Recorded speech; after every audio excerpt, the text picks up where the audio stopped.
Hello friends, welcome to my YouTube channel Amin प्रकाश।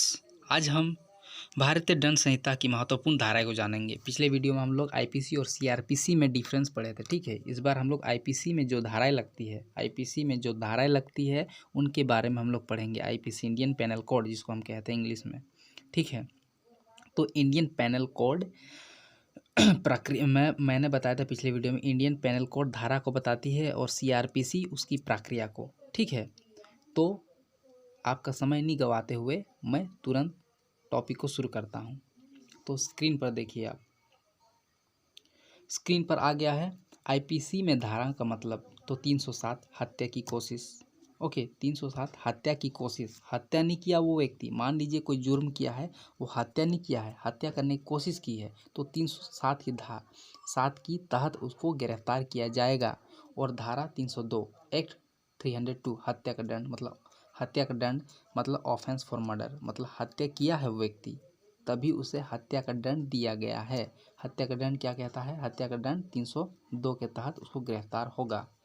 376 बलात्कार होता है। 376 बलात्कार 3 प्रकार का होता है।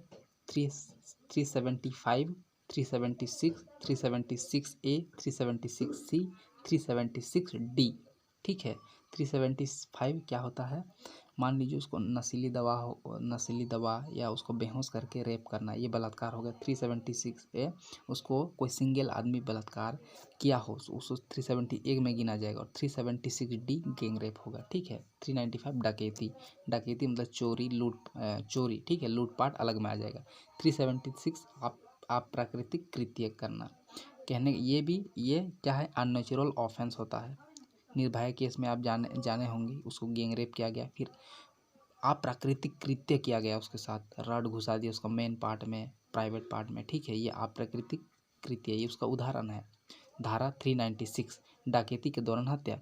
डकैती के दौरान हत्या मतलब मान लो एक अपराध जो चोरी करने गया हो और डकैती करते समय कोई देख लिया, तो अपने को बचाने के लिए वो हत्या कर दिया, तो ये धारा लगेगी 396। अब धारा 120 षड्यंत्र रचना मतलब किसी के खिलाफ षड्यंत्र रचना, ठीक है। किसी को घात पहुंचाना, किसी को उसको मतलब क्या कहते हैं, उसके लिए कोई जानलेवा हमला करने के लिए कोई षड्यंत्र रचना, वो है 120 के तहत क्या उसके ये धारा लगाई जाएगी।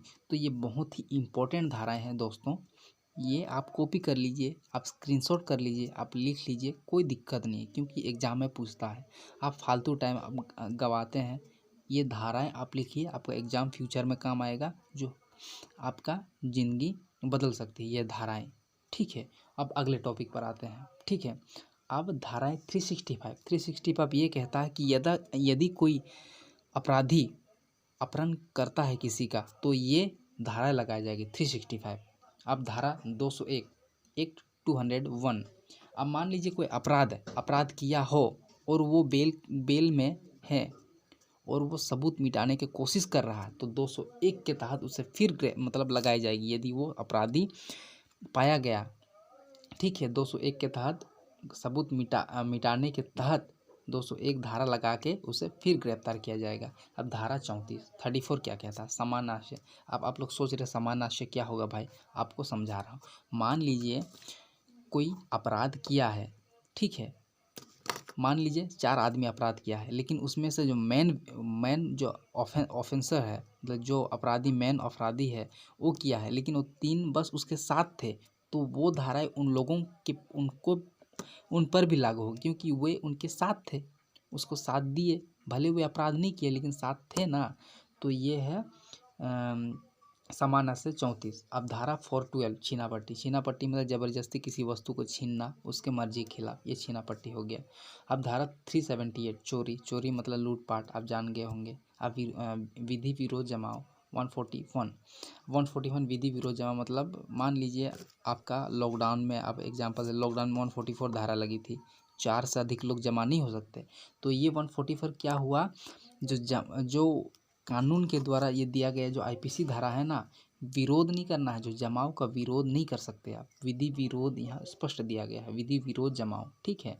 तो ये 141 कहता है, यही धारा कहता है। 191 मिथ्या साक्ष्य देना। मिथ्या साक्ष्य देने का अर्थ क्या है?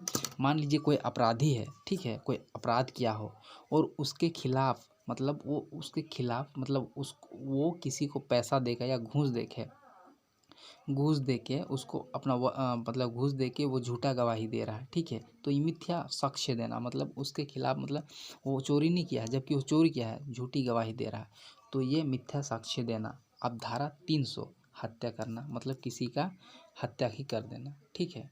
तो ये हो गया हत्या करना, ऑफेंस फॉर मर्डर। अब आते हैं तीसरा टॉपिक पर, आत्महत्या की कोशिश करना 309 के तहत जो गिरफ्तार कर, मतलब offence for attempt for suicide, okay. आत्महत्या की कोशिश करना मतलब वो सुसाइड नहीं हुआ लेकिन कोशिश कर रहा है, आत्महत्या की कोशिश, ठीक है। 309। मान लीजिए आत्महत्या की कोशिश आप नहीं समझे होंगे, मान लीजिए कोई जो विक्टिम है वो अपराध मतलब आत्महत्या की कोशिश कर रहा है लेकिन वो किसी और दबाव में, तो ये उनकी जो दबाव दे रहा है ना उसके खिलाफ ये 309 के तहत उसे गिरफ्तार किया जाएगा, ओके फ्रेंड्स।